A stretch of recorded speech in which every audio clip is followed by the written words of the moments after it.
జే సందర్భంగా తాటిపాముల శంకర్ అన్న ఒక మంచి పాట రాయడం జరిగింది ఇప్పుడు మీ ముందు. అమ్మా ఆడ జన్మ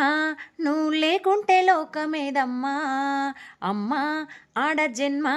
నువ్వు లేకుంటే లోకమేదమ్మా, పురిటి నొప్పులు తీసి కడుపు కోతను చూసి మాకు జన్మానిస్తీవమ్మా, పురిటి నొప్పులు తీసి కడుపు కోతను చూసి మాకు జన్మానిస్తీవమ్మా, కడుపులోనే నిన్ను సుంచెయ్యబడుతుంటే కలత చెందుతున్నవమ్మా, కడుపులోనే నిన్ను సుంచెయ్యబడుతుంటే కలత చెందుతున్నవమ్మా, రేపటి తరముకు రూపమేదని నివ్వెరబోతున్నవమ్మా,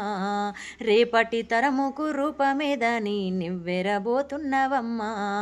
అమ్మవైతివి లాలివైతివి, అమ్మవైతివి లాలివైతివి, కన్న పిల్లలకు తల్లివైతివి, అమ్మా ఆడ జన్మ నువ్వు లేకుంటే లోకమేదమ్మా.